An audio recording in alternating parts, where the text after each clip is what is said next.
We are back with another UFL video. This is tips I wish I knew earlier. Starting off with our squad and talking about skins. Did you know on these skins are a brand new series?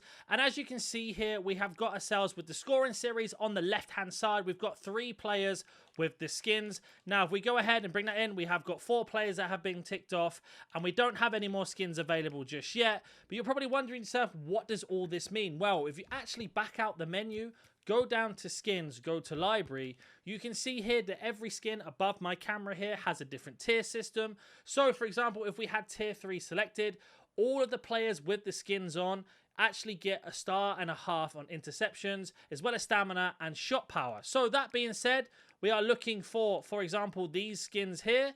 If we go ahead and apply these to certain players, we can go ahead and unlock more skins and basically more tiers. Sorry, not more skins, more tiers altogether. Now, it does depend on your team's formation, etc., of what they have. But you can see here that we've got 4 players here, or 5 players altogether with the same skin.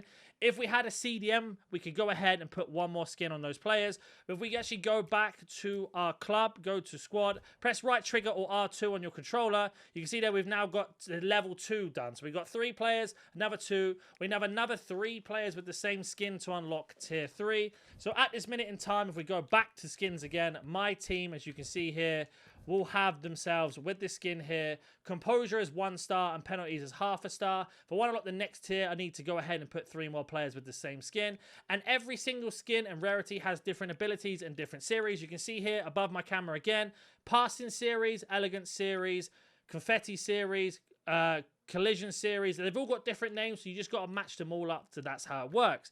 Also, did you know you can actually get the season pass for free? And let me explain, it does take a little bit of time. But if you look at the top right-hand corner of my screen, I've got 605 LP.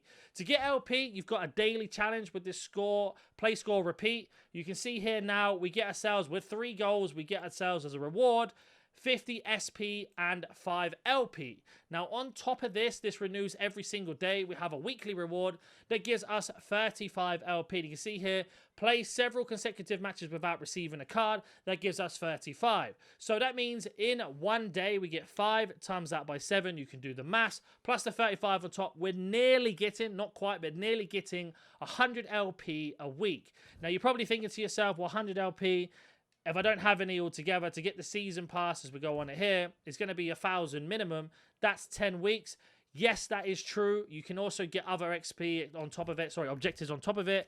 And that would include going down to Showdown. Now, we have a look at rewards. You'll see here that you do get 200 LP as well. But the problem is, I don't know how many games it is. Reason why I haven't included it. But it is possible to get yourself a free battle pass, if you want to call it that season pass.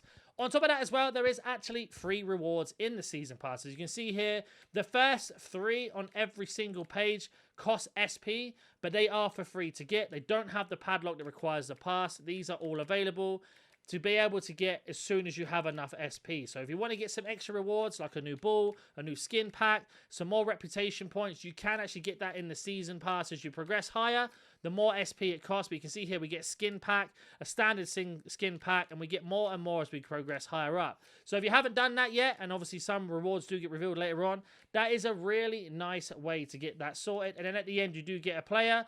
Now, the only 3 players that are basically essential is Lookman, Lunan, and Vazquez. They are the first 3 players you can get from the season pass. You need 110 SP to get that done, but you can only unlock this page the more pages you get basically done as you go through. So you're going to have to keep going page by page to get them done, but it is possible. I didn't know how many people knew that. I only found it out the other day. That being said, there is also a little trick you can do if you're starting from the beginning with your squad. Instead of using all of these players here, you can actually quick sell players. See here, sell now for 390,000 CP and our rep goes down. If you get rid of all of your players at the start, you can actually get free agents that are better than the standard team, and you get yourself a little bit more extra money, if you want to call it that, to get some players on the market that are available. Now, I am doing certain videos at the moment of best players to get. Not going to talk about them today. I did one yesterday, the best starter meta players you can get. I'll be doing another one tomorrow. And then on top of this as well, extra things to mention. Of course, you guys know you get ranked rewards and you get rewards for playing ranked. But if you are playing casual against your friends or in just the local play or anything like that, your players do not level up and they do not get CP. That may change in the future, but as of right now, they don't. Now, if you look in the far corner opposite to my camera, you'll see here we have ourselves XP12, RP12, CP31. I believe that is how many boosters are available and your boosters will stack.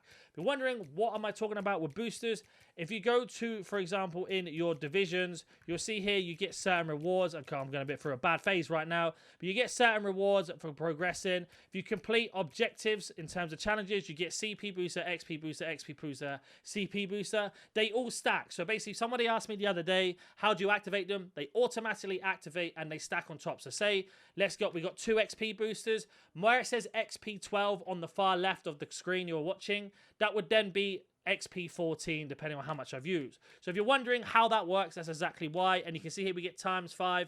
And also, as a little thing, if you didn't know as well, you get 2 million CP a day from doing all of these objectives.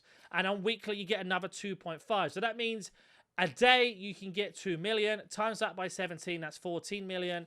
Add the weekly on top, that's going to be 16.5 million every single week just for playing. Without any games played, without any boosters on top. It is a nice thing to do. I know it's very difficult to grind players and stuff at the moment when you are playing, but it is an interesting thing. Another thing, how to check your tactics, formations, and everything like that. If you press L2 or left trigger on the screen, you can actually go ahead and set up your squad. Now you can see here, mine's defensive style. Press that after losing possession. My depth, my width, my attacking style, and much more. If you press RB or R1, you can actually go ahead and change the formation and everything like that. In terms of tactics, it also is here. That was literally what you just read at the start. And you can have a play around. Now, I haven't found the exact best ones just yet. I'm still playing around, having a little bit of fun with the game. But there are there. You've also got duties of each player, what you want them to do, making runs, sit back, etc. And again, we've got roles. Who's the penalty taker? Who's the corner taker? Who's your captain? So they are all there. All you have to do is press left trigger or right trigger on this menu and then RB or R1 to basically, or L1 and L1 to get through every single one, to have a look around. Just in case you didn't know, we've also got attacking positions as well as defensive or balance, and they have got formations for each one of those. So it is worth having a play around, and as you can see here, next to where the formations are, the attacking, possession, counter-attack, defense, all changes with each possession or formation altogether. And if you move players around and set their roles as well, that will also help you. It's the exact same thing with R2 or right trigger to set up these in terms of skins. And hopefully that's taught you a few things. There are obviously things I have missed out, which I'll talk about in future videos. Let me know if there's anything that you have learned. And also let me know as well if you need some help with something and you want to see more videos like this, and I'll get them out. Thank you so much for watching. Hopefully you learned something new, and I'll catch you in the next UFL video.